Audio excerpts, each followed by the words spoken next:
So we're here with Ramogi Huma, who is the president of the National College Players Association and also the president of the College Athletes Players Association. And you're here in DC. You talked to politicians today. Why are you here? We're here to raise awareness in general about what CAPA's mission is and the goals. There's been some people very supportive over the years and interested in these topics, and especially through the media, there's a lot of misconceptions, so we want to make sure that they have an accurate understanding about what we're trying to accomplish. And also at the same time, there was a major win that showed that college athletes actually have rights under the current laws. Under labor laws right now, it's been determined by the NLRB regional director in Chicago that these players are employees with the right to unionize. And we want to make sure that we don't see an attempt by the NCAA to become successful in Congress in changing those laws. So it's kind of a twofold process in terms of why we're up here.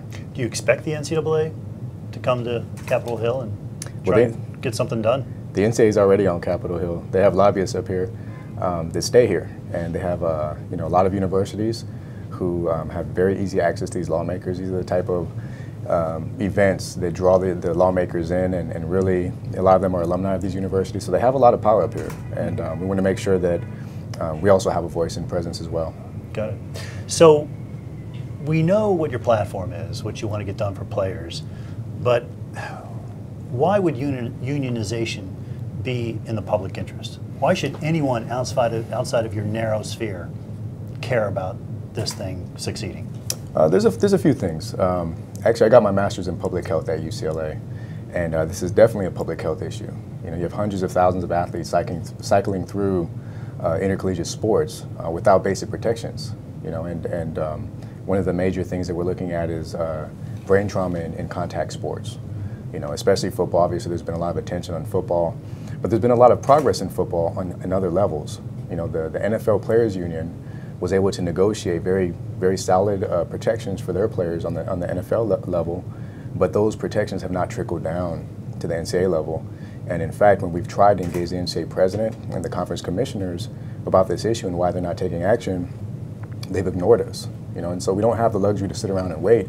But there are things that can be done. Minimizing contact in practices will reduce the risk of brain trauma, and that can go a long way when you're talking about the thousands and thousands of athletes that are hitting every single year in and year out. And we have another football season coming up soon.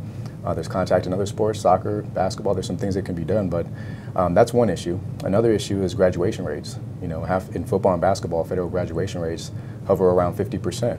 And I think that if you provide the resources necessary for those guys to have a better opportunity to graduate while they're putting in 40, 50, 60 hours a week in their sport, then I think those players in turn will be they'll be in a much better position to benefit society as a whole. The NCAA though says, we're working pretty hard at this. We talk about it a lot. We're going to talk even more seriously about it moving forward.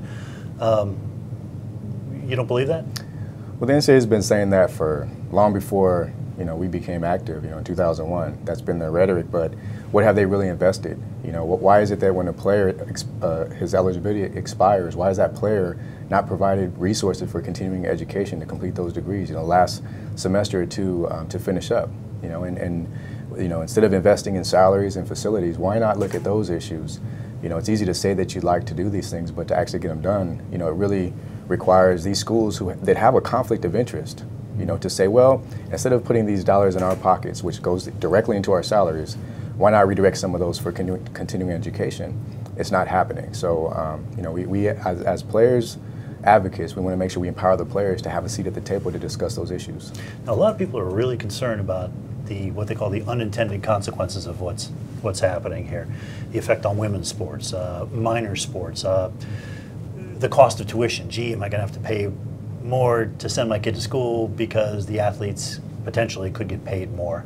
What do you say to that concern? Well, first of all, we've never advocated for salaries for players, and we're talking about some extra resources being redirected, which would obviously cost some money in terms of healthcare and scholarships for injured players, an educational trust fund, scholarships that cover the cost of attendance. But we also point out that there's $1.2 billion in brand new revenue coming in. This doesn't have to touch any of the existing infrastructure in terms of resources. So to say that these non-revenue sports are in danger is a scare tactic. And looking at Title IX, it doesn't interfere with Title IX either. You know, Title IX is the law. And if the schools are at the table as well, they also have to comply with Title IX, regardless of what they agree in negotiations for. They have to make sure they're in compliance with Title IX. It's actually something that can help female athletes as well. Good. Well, Ramogi, thanks for joining us. Thanks for having me.